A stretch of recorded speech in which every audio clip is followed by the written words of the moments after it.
Okay, we are live. I want to thank Chris so much for setting this up. This is an incredible technical setting here. I've never been in a library like this and live at the same time from my home. So it's all pretty neat.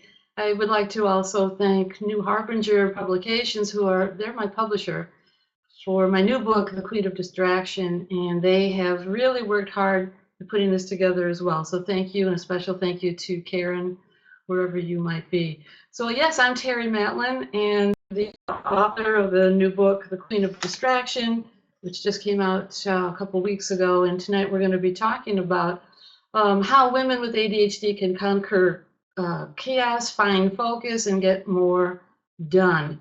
I have to tell you, well, let me tell you a little bit about myself. Not too much, but I am a psychotherapist, I'm a writer, I'm a coach, I'm a consultant, and I have ADHD myself. My whole professional work for the last 20 years has been working with adults with ADHD with a special focus on women with ADHD. And I also have a young adult daughter with ADHD. I come to you tonight with experience from A to Z. That could be a good thing or a bad thing. So yes, I wrote the book, A Queen of Distraction, and I'm also the director of an online website for you to check out called addconsults.com, and also queensofdistraction.com, which is a group for women with ADHD who are looking for group coaching online, a very affordable resource for women. So I'm seeing that a lot of you have come to join me tonight, and I'm really excited and happy about that. On the other hand, it tells me that there's something wrong. There's so many people, so many women especially, are not getting the information, the help, the resources that they're looking for. And even though I've been doing this now for close to 20 years, as I mentioned, we still have huge gaps in the resources available to you. So by virtue of the fact that you're here tonight means that you're still searching, you're still looking for answers, you're still looking for help. So that is, a double-edged sword. Maybe someday we won't need webinars like this because you'll have found professionals in your area who are giving you the help that you need. Maybe by then we'll understand ADHD a little bit better. So until then, I'm here tonight and we're going to spend some time talking about ADHD in women, and then I'll take a break so that you can ask me any question you'd like, as long as it's pertaining to ADHD. So one other problem that I have noticed for the last 20 years is that a lot of women come to me and say, I've gone to a professional and I've been diagnosed as being depressed. And I've been getting therapy and medication to help with the depression, but I'm not feeling any better about myself.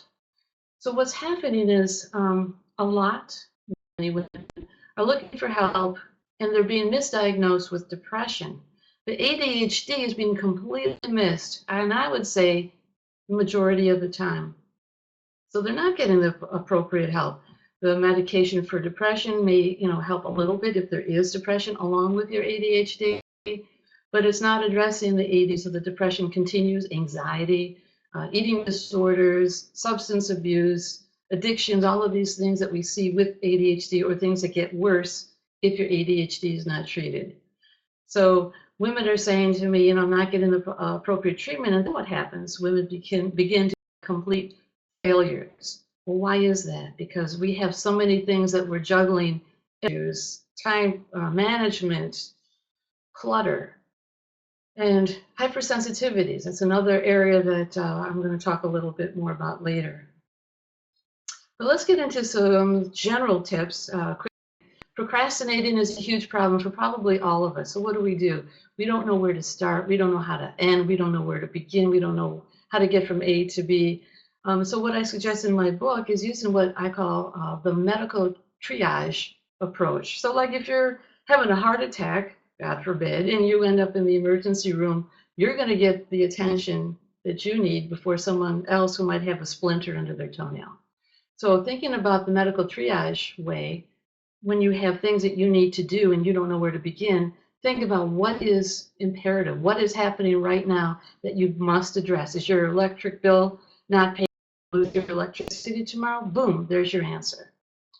Is it that you need to call Aunt Gladys because it's her birthday next week and you want to have lunch? No, that's not number one on your list. So using that triage model could help you with your procrastinating and figuring out where to start. Well, what about prioritizing? Same thing. What I think we make a big mistake doing is that we look at things. We look at piles. We look at laundry. We look at a dinner table. We look at the clock. It's 5 o'clock. I don't know what to make for dinner. And instead, what I suggest we do is to begin to look inward and look at how are you feeling by listening to yourself, an idea of what it is that you need to do at that point in time. So if you write a list of, say, 5 things that you really want to do, but you can't seem to get yourself to do it, look at your list and look at your list and look at the ones that make you feel sick to your stomach or give you a headache or cause you insomnia. Those are the things that you decide to tackle that day. I know we don't have a whole lot of more time to get into my information because I know we want to open up quickly, but let me just go into a couple of specific tips. One is when you get overwhelmed and you don't know where to begin with a task, I suggest doing something that I call twinning, Twinning. So an example of twinning is when you pair up 2 things together so that one cue leads you to do what you need to be doing. For example, let's say you watch your favorite TV show every Monday night at 8 o'clock. Well, that could be a time for you to do your laundry, 8 o'clock Monday. Okay, that's when I do my laundry. That's twinning. Another specific tip is called the roving eye, and it's not what you think. The roving eye is when you go in the kitchen and you see a glass that belongs in the bathroom and you go into the bathroom. You see something in the bathroom, you end up in the family room and on it goes. Well, that really leaves you with an unclean, messed up kitchen. So one tip for dealing with that would be to, handle your roving eye. You go in the kitchen, you have a paper bag, an empty paper bag or a laundry bin. And when you start cleaning off the clutter from your counter, you throw that stuff in a bag or laundry bin thingy, and you do not leave the kitchen. That's the rule. You cannot leave the kitchen until you're done, and you always use your eyes and you look clockwise or counterclockwise, whichever way you like to go. And you keep going until you've made your full sweep of the kitchen and the counter, decluttering. And whatever else is, if you need to wash the dishes, you do that during your sweep. If you have to wash the floor, you start again in one spot and go all around. You don't look back, you don't leave the room. So that's no more roving eye. Just real quickly, I want to talk about hypersensitivities because I think a lot of you don't know that the things that are bugging the heck out of you are very common things. So like wool, fabrics that are wool that make you itch, tags in the back of your blouse making you itch, things that you smell that nobody else seems to smell, things that you see that no one else seems to be bothered by, like glare in the coming at you through a window can be bothersome. We're assaulted. Our senses are assaulted by these sensory things, and many of you don't realize that is part of your neurology. That's part of your ADHD. So what do? How do you deal with that? Well, you start thinking about what is it that bothers you? Is it smells, certain visual things, tactile things, and you begin to be proactive in avoiding those things. So you may have to ditch your high heels if those are causing aggravation, ditch your wool clothes, go to restaurants that are not so noisy so that you can really relax on edge and you can enjoy your meal because you're not dealing with people walking all around and loud noise from the TV or from the music and that sort of thing. So the sensory thing to wrap up with that is another thing that I have in the book, which is what I call Terry's, Terry's comfort zone. And Terry's comfort zone is something that all of you can do is you find a little corner in your house, it could be in your bedroom, and you throw some pillows or cushions down on the floor, and you put things in the room that make you feel good. It could be music, it could be a tea kettle, and you have some hot tea to calm you down. It could be music sounds streaming from your computer. And this is when you just need to take 5 and get away from the commotion at home or when you're done with work and have your downtime. You tell your family ahead of time, this is what I need. I need my downtime. And what's great about this is you're modeling for the rest of your family ways to calm yourself down so that if you have kids, especially kids with ADHD who may have outbursts and meltdowns. You can make a little sensory room for them, a little comfort zone of their own. And when they see you taking off for 10 minutes to calm down, you might suggest it to them and they may just pick up on it. So I think we've gone 15 minutes now of me blabbing, and there's so much more I'd love to share with you, but that's all in the book that you can get now. And I think we're ready to take questions and answers. Chris the boss, what do you think? I think it was great. Thank you for your presentation. So now it's time to hear from the audience. If you have a question for Terry, please click the raise hand button at the bottom right hand corner of your screen. I'll bring you up to personally ask your question, so please make sure your camera and microphone have been activated. To activate, scroll over your silhouette, click the settings button, and the instructions. If you do not have a webcam or a mic, you can write in your questions using the ask questions button. So Terry, I'll go ahead and send you the first question. Actually, the first person I'd like to talk to you is Ashley. So I'm going to come off air and I will put Ashley on to speak with you. Hello, Ashley. I'm waiting for your question. I'll be right with you.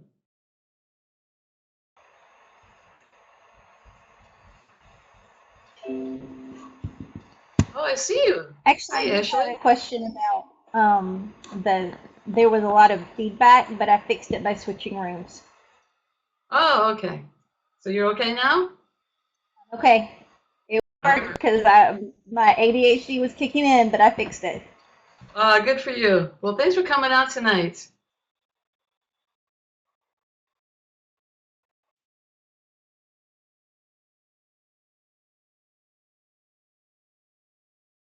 Okay, next question. Hi, I was just wondering what you think about medications. You're Suzanne. Hi, Suzanne. How are you? I'm good. Good. Medications. Now you're talking about medications for ADHD. Correct. Okay. I'm getting an echo, Chris.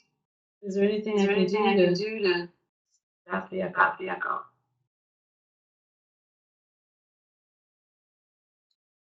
Chris. Well, let me try taking one of these out. That's not helping. Well, let me start off by saying that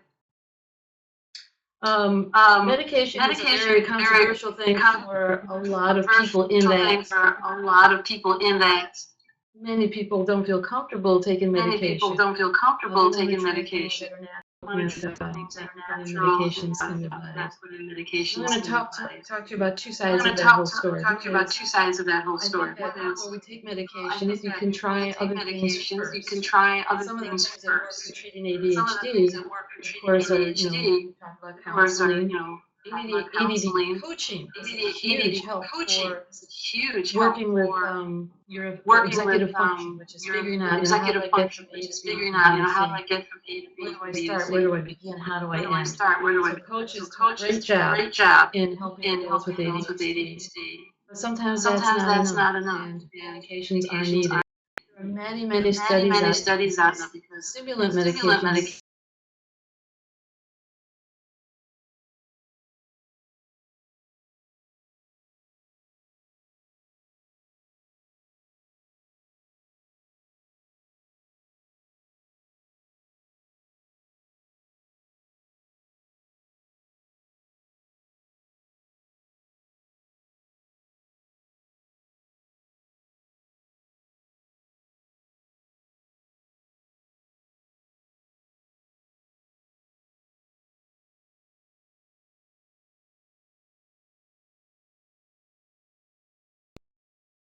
recognize that people are not comfortable with medication. I can only tell you that studies support the fact that medication in combination with counseling and coaching and other kinds of support are extremely helpful in treating ADHD.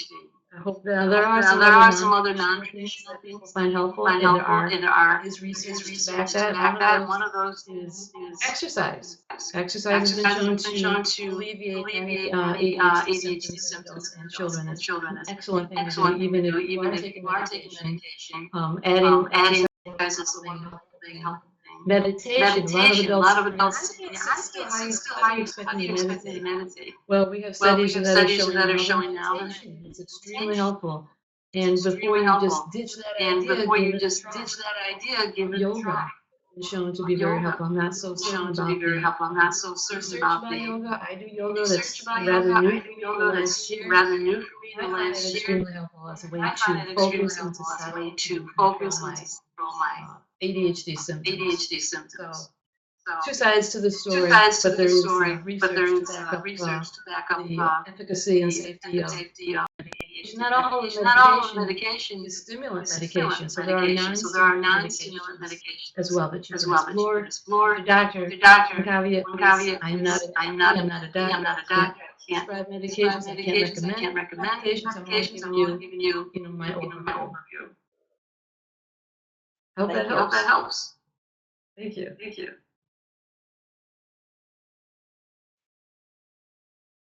Next question.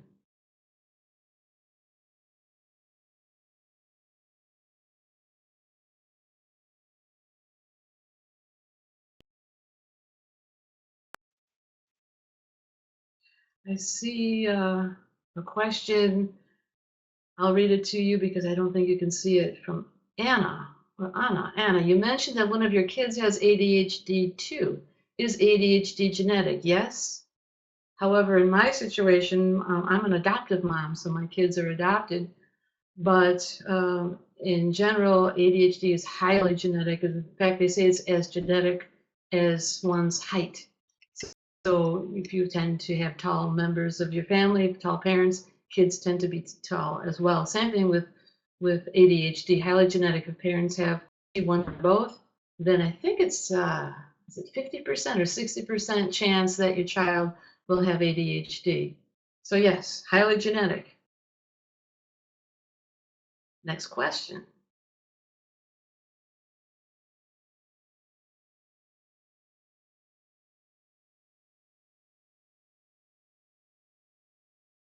This is from Jane. Sometimes I think I might have ADHD, and other times I think the world is just too busy. How do I know if it's ADHD?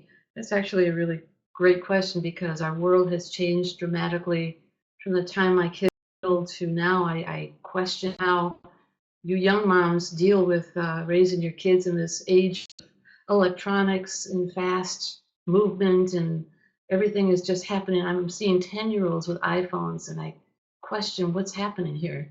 So a lot of people feel like they might have ADHD, and they wonder, do I? Because they're overwhelmed. There's too much going on. There's too much input. You have to be somewhere at a certain time. You're taking on more work. You're working maybe 10-hour days, when in the old days we were working 6, 7, 8-hour days, and you're feeling overwhelmed and distracted and just shutting down.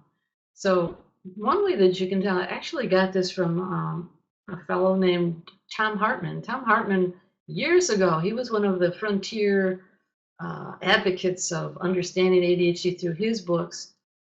And he talked about just what you're asking. And his thought was, you have ADHD if you go into a forest where there are no electronics, no TVs, no phones, nothing, and you're still restless and hyper or inattentive, or all those symptoms have followed you into that kind of quiet environment. So I don't know if that's something that's realistic that you can do, but I'm sure there are times when you're somewhere, like on a vacation at the beach, and you can sort of tell that you're annoyed because you have nothing to do, or you're ticked off because someone cut you off on the road while you're driving.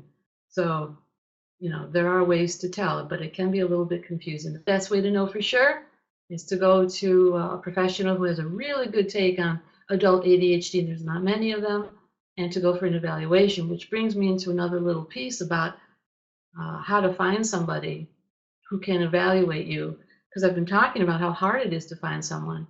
Well, there are websites that have ADHD directories where you can find clinicians, not just clinicians, you can find coaches, educators, attorneys, whatever you need to help you with your ADHD, professional organizers. So my website at addconsults.com, I have a professional directory there. ADA, which is the Attention Deficit Disorder Organization for Adults. Wonderful organization. I hope you join. They've done an incredible job with ADHD Awareness Month. And they have a website at add.org. And on their website is a professional directory as well. And the third large at chadd.org, another wonderful organization that supports and educates children and adults with ADHD. Okay, next question.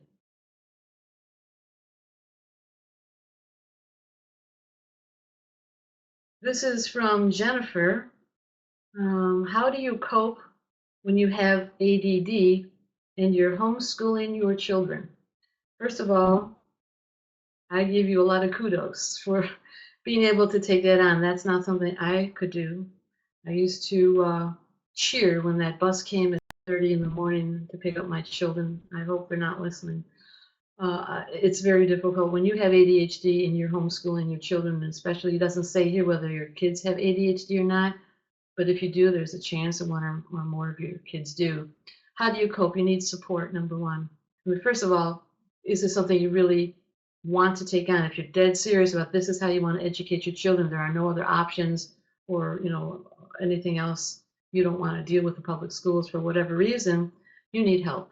You need someone. I know that there's other ways to homeschool, that you can bring teachers in or take your kids to teachers, driving them to their sessions. And there's all kinds of networks for homeschoolers. I remember a while ago, I couldn't tell you now where I saw it, that there was a group of homeschooling parents with ADHD in the mix.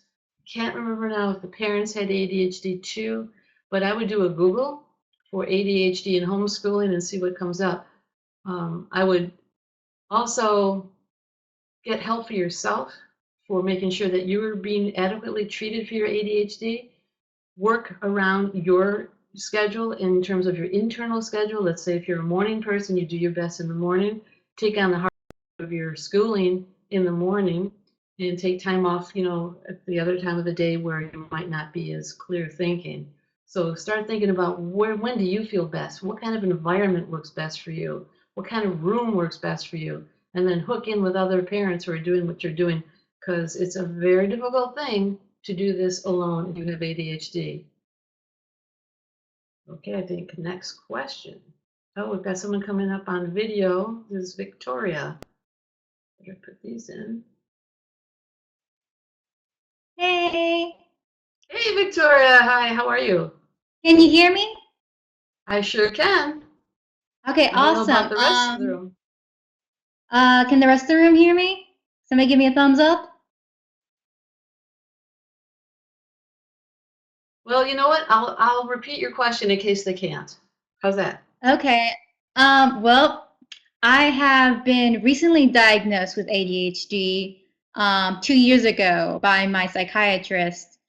And so I've been on Adderall XR and I've been doing cognitive behavioral therapy. And, a lot of stuff has improved. My room's more organized and, I can keep track of things. And I was taught through cognitive behavioral therapy that routine is really key. What I have a hard time struggling with, though, is that sometimes in life, stuff happens and it sometimes will throw you off. Like I will have like my finances all organized, or like I'll have a project all planned out. Something would happen, and I don't know. I guess I'll just have that, that feeling of just like 10 things coming at once, and you're not sure what to do. How do you recommend dealing with that situation? Couple of all, I think we have to accept. We talked earlier about accepting our ADHD. We're not going to, for the most part, be like everybody else, even with optimal treatment, medication. You're on medication, you're in therapy, you're doing all the right things. Even so, there's going to be times when the rug is thrown, what's the saying, thrown away from under us, and we're going to tumble and we're going to fumble. And that's just the way it goes. So what we have to do is kind of shift how we see ourselves. Okay, so sometimes when that happens to me, here I am, the so-called expert. It happens to me all the time. But what I've learned is to kind of rename it and have fun with it at times and laugh about it and make a joke out of it. But there are times where it's very painful. And I have a feeling that's what you're talking about, when you want to do something and you think you can do it and you've got all these things working for you, but it still falls apart, like taking care of your finances. This is, again, a time when you need to start reaching out for other kinds of help. I talk a lot about accommodations for adults with ADHD. We know what that means for kids in school who are getting special ed services, but we don't talk about it in adults, but I think we need to.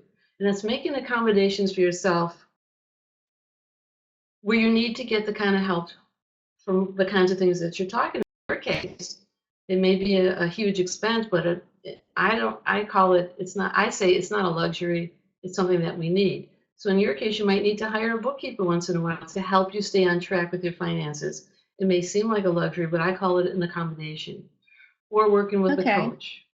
Or finding a family member who will not, say things negative to you or put you down. You do not want what I call toxic help. You want people who understand you and celebrate you.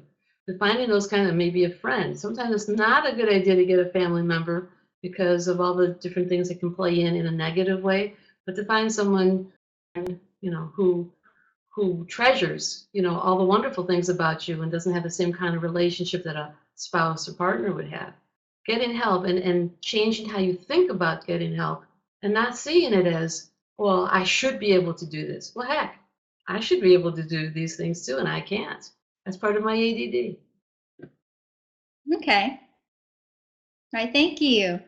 Well, thank you. Nice seeing you. Yeah, nice seeing you. Thank you. Okay, next. This is from Lisa. Do meds help with working memory and long-term memory? Any strategies to help with this? This is a very interesting question that I've read about, and I'm not quite sure I even understand. I think the medication does help with working memory in terms of how it helps with the distractibility. So if you're not as distracted, so for instance, stimulants help you get away from the distractibility. It helps you focus more. That's why you see kids taking medication. They can do their homework. They can attend better in classrooms with their teachers. They can pay attention better. Same with adults. So if your attention and focus are due to medication, or if it's through exercise or meditation or whatever, but in this case we're talking about medication, I think what it does more of is taming the distractibility factor of your ADHD, which then helps you to bring in information into your brain and help you with your working memory. Working memory is, the minute by minute things that you're doing and thinking. And long-term memory. The long-term memory and medication, that part I really couldn't answer. That would be something for maybe a neuropsychologist or neuropsychiatrist to ask. But in terms of working memory and executive function, like, what do I have to do now? What do I have to do next? Medication does help that, mainly, I think, because of helping deal with the distractibility factor and helping you to focus. Any strategies to help with this, with working memory and long-term memory? I rely a lot on visual cues. I think that we need to utilize that, just like we do with our kids, especially if you have kids with ADHD. We make lists. When my daughter was young, to this day, she's a young adult now, she's still at home with me, we have lists. We have something called a boogie board, which is like a LED little slate board, and you write on it and you can erase it just by a button. Making lists. Let's say doing laundry is hard for you because there's so many steps. It sounds like it's an easy thing to do, and I would guess 99% of you would be too embarrassed to admit to someone that laundry is hard for you to do. The reason why laundry is hard to do is because of all those different steps. First making a decision. Does this color go with a light or with a dark? Do I put this load in with cold water or hot water? When do I do this? Where do I do that? There's so many steps to doing a seemingly easy task like laundry. So using visual cues, I worked with a woman where we just broke it down. So we had a big poster board, and she had it in her laundry room. Number one, pick up laundry from the floor of each bedroom into a basket. Take baskets down to laundry room. Sort lights from darks. Start with a light, A to Z, because then she didn't have to keep grappling with her memory and her executive function about what do I do next. It was all there, and that doesn't mean that you're not intelligent. On the contrary, there is no real correlation between having ADHD and your IQ. Many people with ADHD are extremely brilliant people. You'll see, go on and do a search and you'll see what I'm talking about.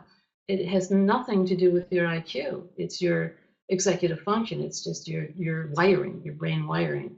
So a strategy is usually using visual cues, using timers. For instance, if it's hard for you to switch from one task to another because you get stuck, we get stuck at things. We have a hard time transitioning. So turning on timers, having timers all around the house. Time yourself, I'm going to do this task for 10 minutes because that'll get you going. But then sometimes we get stuck and we can't stop. So have another timer, to tell you when to stop. So visual cues, timers, there's a lot of apps out now. I have a group, my Queens of Distraction group coaching group that we meet online that I mentioned earlier. They're really into the apps, and they've been doing a great job in finding apps that help them with doing things and starting things and helping with procrastination. It's incredible what's out there now. Okay, next question. Fix this. From Tina. What meds are used to treat ADHD? Are some better than others? No, there are not some medications that are better than others. It's what works best for you. So if one medication works great for you, great for your, let's say your son or your daughter, and you tried it and it doesn't work well for you, it's because it doesn't work well for you. Every individual reacts differently to a medication. The most common medications used actually are the same ones we use for children, which are stimulants. Adderall, there's Adderall XR, which is long-acting Adderall. Ritalin, there's long-acting Ritalin. They all have these different names, which I haven't, I can't keep up with all of the new ones coming out. But in general, the stimulants, there's, let's see, Adderall, Ritalin, Dexedrine. Oh boy, lots of them. But there's also non-stimulant medications. Strattera is one that's commonly used with some success. I don't see it. Again, I'm not a doctor, so don't quote me, but just from talking to people and my clients, a lot of people don't find Strattera quite as helpful as some of the other medications.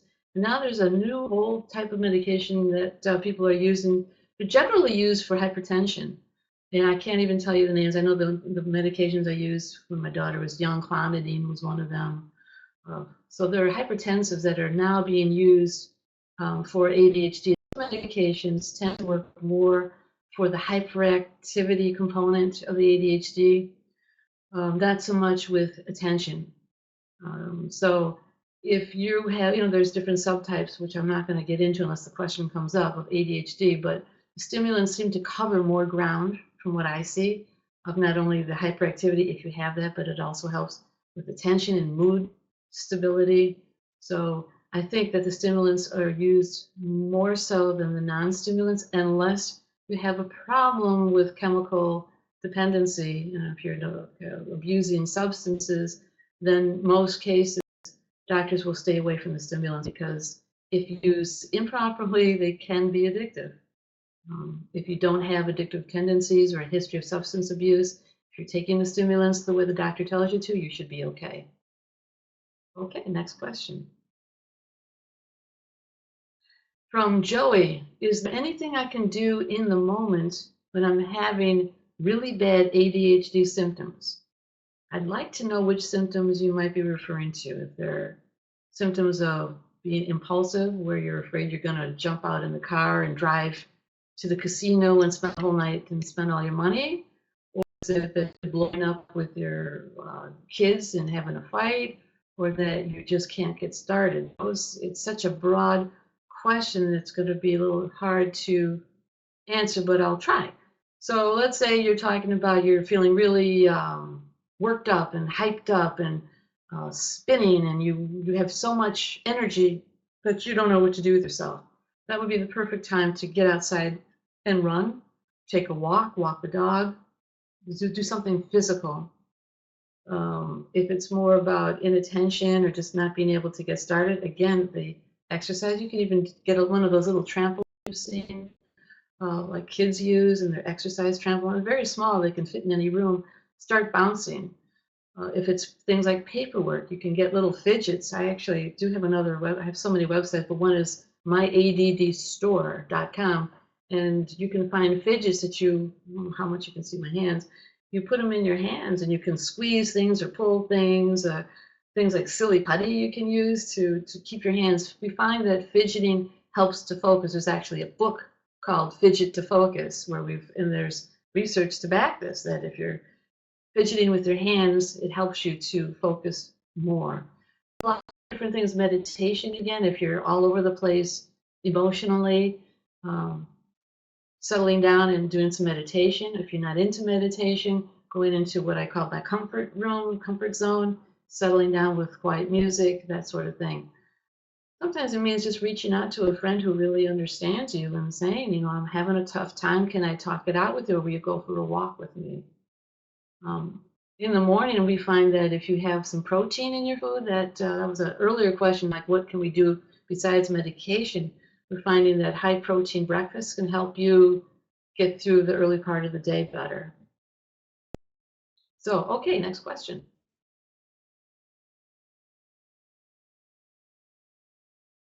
This is from Rebecca. Should we be open in our workplace about our ADHD? What if we are sure that we would not receive accommodations? This is an excellent question. I address a whole chapter to the workplace questions and situations like what you're bringing up. I would say tread very, very carefully. Even, the second part of your question answers it to me. It was, what if you are sure that you would not receive accommodations? Then what would you benefit from if you come out with your ADHD? First of all, most people to this day, like I said earlier, don't understand ADHD. If you have ADHD in the workplace, chances are your boss or coworkers or whomever could use it against you. I would be very, very careful in any circumstance in revealing your ADHD unless you know that there's no other way out unless you ask for accommodations, in which case you do have to disclose it. There are laws out there through the Americans with Disability Act to protect adults with ADHD, but unfortunately, even though they're in place, it's very rare that you win a case against an employer. If you feel that you're being discriminated against because of your ADHD, if they don't offer you accommodations. So what I suggest you do is, instead of revealing specifically about having ADHD, is that you use words to describe your ADHD. So you could say to your boss, I really love my job and I want to do the best I can. I really want to do my best, but I get, when people keep coming into my office asking a lot of questions of me, it throws me off. So I'm wondering if I can put a little sign on my door that says, busy or whatever, with the little dial on the clock, busy until 3 o'clock or whatever, at which point then I can talk to people. Or could I change my my office to one that's further down the hall, not near the water fountain, because people are chatting and carrying on at the water fountain and it distracts me and I really want to do my best. So I would use descriptors about your ADHD symptoms that you're having difficulty with, and look online. There's a lot of information online about what kinds of accommodations you can ask for, but I would ask them without disclosing your ADHD if at all possible. Okay, next question.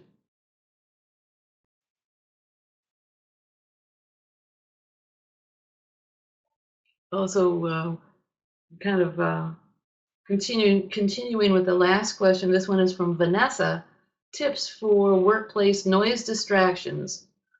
Combat the jumping off, the focused track, and homicidal urges by repetitive, interruptive sounds. And I understand what you're saying, that the noises at work can make you want to take a knife to someone's throat, because it does really throw you off track.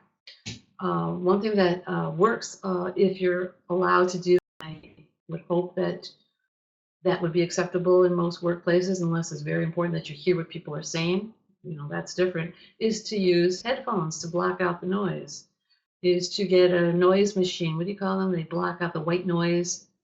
Or if you're at a computer, they have these wonderful streaming nature sounds that can help block out noise distractions. In fact, I went through a real bad time with insomnia a while back, just horrible. So I took my laptop and put it next to my bed, and I found this free. You can do a search on Google for nature streaming sound, something like that. And I found sounds of rain hitting on a tin roof with thunder in the background, which for me is a very calming sound.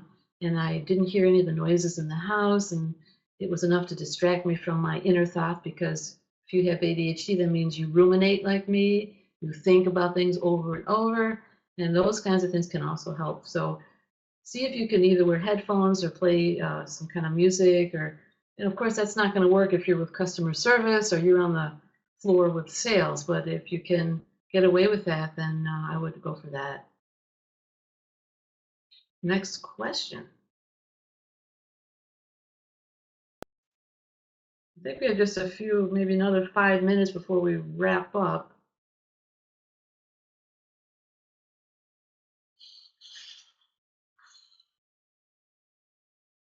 Now don't be shy, you guys. Okay, here we go. This is from Trisha. I've been diagnosed with inattentive ADHD, but I'm really pretty introverted and shy. Does that make sense? Is this normal? Yes, yes, yes, yes. There are 3 subtypes of ADHD. There's ADHD hyperactive impulsive type. These are those who can't still, who impulsively do things like, well, there's a lot of impulsive behaviors that they deal with, you know, jumping from job to job, relationship to relationship, spending all their money, overdrawing their budget, their checking account. Then there's ADHD combined type, which is a combination of the hyperactivity, impulsivity component, along with the 3rd subtype, which is inattentive subtype, is what Trisha, what you're talking about. So 3 subtypes. You're talking about inattentive. Inattentive subtype, people with inattentive ADHD tend to be more internal people, more quiet, more intuitive, sensitive. You're more artistic. You might like music. You're writers.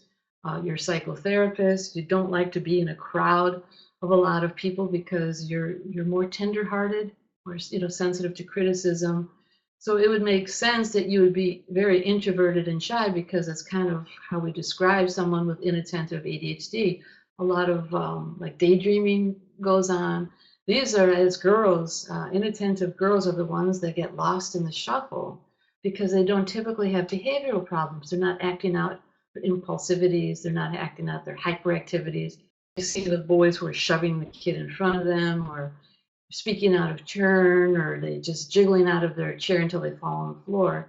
Those are the kids that are more likely to get identified as having ADHD. The inattentives, and there are more girls, I think, than boys, more women than men who are inattentive. They get lost in the crowd because they don't exhibit those externalizing behaviors. They're not about to run to a party and go jumping from party to party, or from one relationship to another. So what you're describing, this introversion and shyness, is very commonly seen in inattentive ADHD. You're right on there. You're not abnormal about it. It's something that I would expect to see with someone with inattentive ADHD. So thanks for that question, Tricia. Okay, next question. This is from Emily, and she wants to talk about menopause and ADD, how to deal with mood issues despite good medication and self-care exercise. She's been off HRT, which is hormone replacement therapy, for a year. She's age 52, and she's gone through a surgical menopause. All right, so how do you deal with the mood despite good meds management? I would want to know what good med management means to you. I have a whole chapter in my book on hormonal changes and how that affects symptoms. And I talk about the importance of medical management, because most doctors have no clue how to manage hormonal changes in ADHD symptoms. Sometimes and again, I'm not a doctor, so disclaimer alert. You might want to talk to your doctor about either increasing your ADD medications. You might want to talk to your doctor about his or her opinion on adding an antidepressant. You might want to talk about hormone replacement. I think you're off hormone replacement. Okay. So you might want to talk to the doctor about hormone replacement therapy. I'm not so sure how that works with surgical menopause, but I think that you can still do that, but I'm not a doctor. I don't know. So again, when we talked about exercise, meditation, those things, when you're feeling this way, will help you with your mood. I'm wondering about depression in the way you're talking about this, because you seem to be getting a good handle on self-care and exercise. So I'm just kind of questioning the whole medication part, if there's something more that you can do to alleviate your moodiness. But again, it's other self-care things that I talked about, and that's in the book. Being aware of these things. I don't know if this is something that's ongoing for you, or if there are triggers. If there are triggers, you might want to take a look at what those triggers are and plan ahead. So let's say for some people going on a vacation, which seems like a great thing for anybody, you're a woman with ADHD who's struggling, let's say, with mood issues, that can be a horrible time, because think about it. What goes into planning a trip? Planning the trip, packing, finding care for kids and pets, deciding where to go, what to do. Some people are miserable when they're on vacation because they don't have the structure that they are used to at home. When you lose that structure, then symptoms can get worse. Depression and anxiety can take its place. Okay, so we've got another question. I hope that helped you, Emily. That is a tough question. I would take that to your doctor. This is from Lauren. How do I battle the need to explain everything? I'm not sure what your question means. I have an idea that you might mean that you have a need to over-explain, or you could be meaning that when you do explain things, other people aren't getting it because maybe your flavor of ADHD makes it hard for you to express yourself, very commonly seen again. It's difficulty with expression. So I'm not sure which way you're going with this. I'm going to go with the first one, your battle to want to explain or maybe over-explain everything, because that's both of those scenarios are very common. I think it takes practice in finding someone who really gets you and understands you and celebrates you. Again, not someone who is toxic, but someone who really cares and wants to help you. You start practicing with them, and ask that person to give you cues. When do you need to stop explaining things? When do you need to stop talking in general? Can you expand on how you need to explain things? Do you need to be more descriptive? Are you too descriptive? So I think that you need someone to help you with this. Seeing a therapist who understands I keep saying this, someone who understands ADHD. I've heard so many horror stories of people working with therapists, good therapists, but they don't know ADHD, and they make you feel worse because they say, just tough it out or just do it, do the Nike thing. That doesn't work if you have ADHD. So I would say, oh, you're nodding your head that it is about needing to talk too much. So yeah, I would work with someone that you feel safe with, or work with you can work with a coach. A coach can help you with that, or a counselor or a therapist who can help model how to stop yourself. Or if that doesn't work, you can take a rubber band and put it around your wrist. And when you get that sense that you're overdoing it, you give yourself a little snap, take a deep breath. You can even count in your head, count to 20 if you can while you're talking, and say, okay, I have to stop talking now. And say to the person, am I explaining myself well enough, or do I need to go on? So learning this social dance, there's a wonderful book out by Dr. Michelle Novotny called, oh boy, I always forget the title because it's tricky. What does everybody know that I don't? I think that's how it goes. She talks about these things, so you want to, excuse me, pick up her book. Excuse me. Last question, and then we're going to wrap up. Is there a good questionnaire to bring to your first, this is from Carrie, is there a good questionnaire to bring to your first doctor visit that can help in on symptoms that will expedite a diagnosis? A good questionnaire. There are a lot of questionnaires online. Sari Solden, whom I mentioned before, I believe has one on her website. Just go to sarisolden.com, SARISOLDEN.com. And she actually wrote this one up. I think it's wonderful. And get her book. I would go there, and there's a few others that are good, but you have to be careful. Some of them are not so good. If you want, you can email me and run it by me, which I guess I should give you my email address, which I didn't do in the beginning. So let me do that right now. My email address is Terry, Terry, at ADD Consults. So it's spelled ADDCONSULTS. Okay, so I think that's it for the questions and answers. I think it's time to wrap up. I want to thank all of you again for coming tonight to listen to me and to bring your questions, and I hope I've been helpful. I want to tell you a couple of exciting things. First of all, to show my appreciation for you coming out tonight, I am going to be entering all of you who have registered tonight to enter into a contest to win an autographed copy of my book, The Queen of Distraction. The winner will be announced by email in a few days. And everyone who has participated tonight, or even if you didn't ask a question, that's fine, as long as you're registered and here, you will also receive a little thank you gift via email from me. So look for your email to see what that's all about. It's kind of exciting. A reminder that you can buy my book, The Queen of Distraction, at anywhere where books are being sold. Barnes & Noble, newharbinger.com. You can get my book there.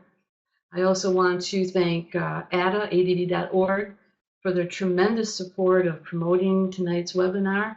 I want to thank my buddy, Chris, at shindig.com. He did a fabulous job. I've never seen a webinar that is so calming and fun to do. So thank you, shindig.com.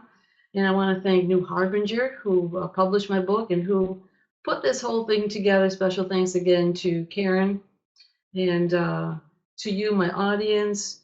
And just to wrap up, one last thing, I want to give you maybe one more tip you can take home with you. I'm trying to decide which one that might be helpful.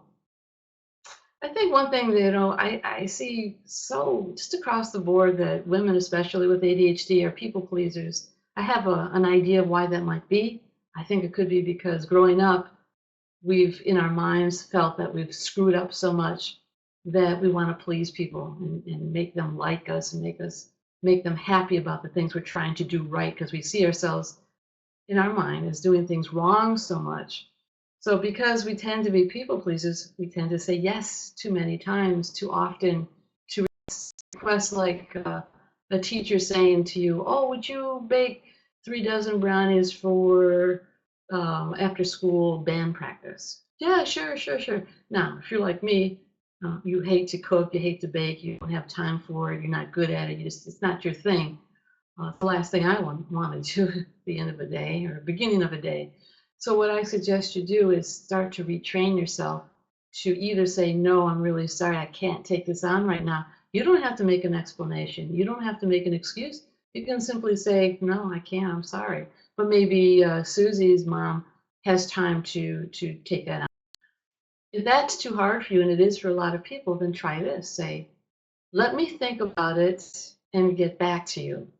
That way you can really go home and think about it, because maybe you really don't want to bake brownies or be a volunteer and take the school kids on the bus to the zoo, next week. Maybe that's not something you want to do. So you've given yourself a chance to really think it through and say, let me think about it and I'll get back to you. And then think about it. If you don't want to do it, say, I'm really sorry, I can't do it this time.